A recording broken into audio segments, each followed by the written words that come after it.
Here we go.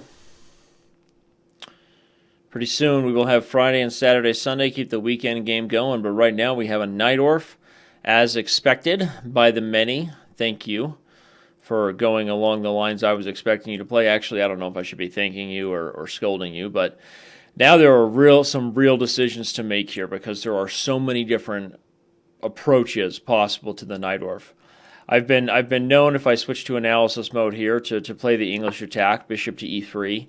A lot of flexibility and these lines for both sides. The truth is black can play for both e5, a much more forcing line of play. It's I don't want to say that the theory in e6 isn't just as complicated or forcing, but from a structural perspective, black maintains a little more flexibility in the center by keeping the pawns mobile here.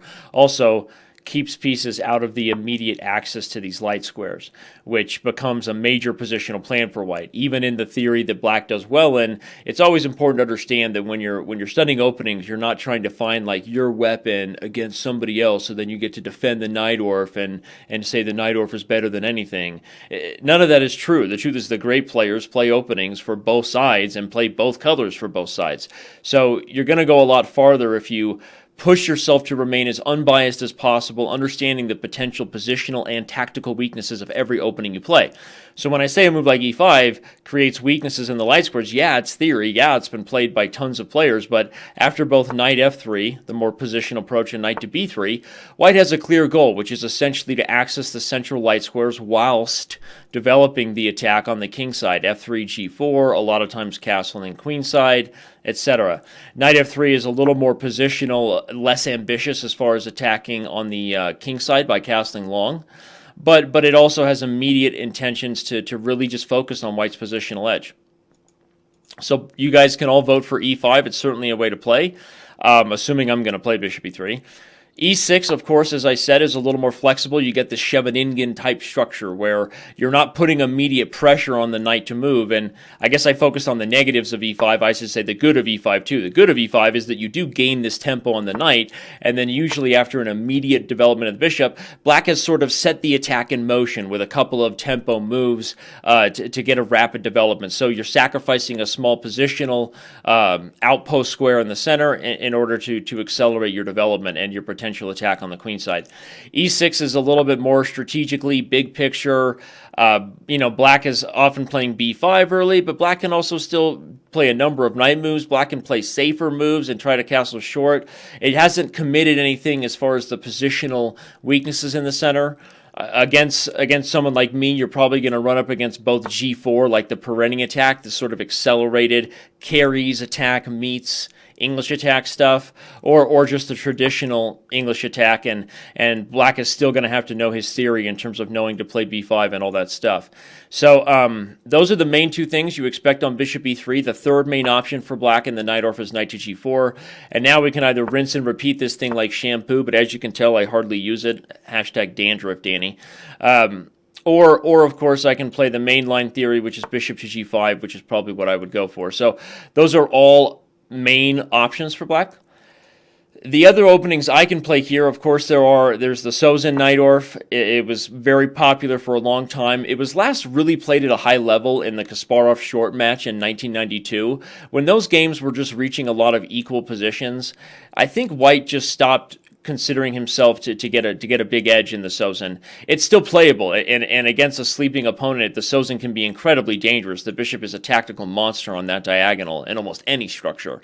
But I don't really like the Sozin. Of course, there's other lines in the Najdorf, just bishop to e2, more classical stuff. The 6f4 Najdorf, 6a4 is a line in the Najdorf, 6g3 is a Najdorf, and the increasing in popularity theoretical h3 Najdorf, which has English attack intentions as well as some prophylaxis to guard the g4 square. I actually really like h3, and if I'm not going to play bishop e3, h3 is probably the main move I'm going to play.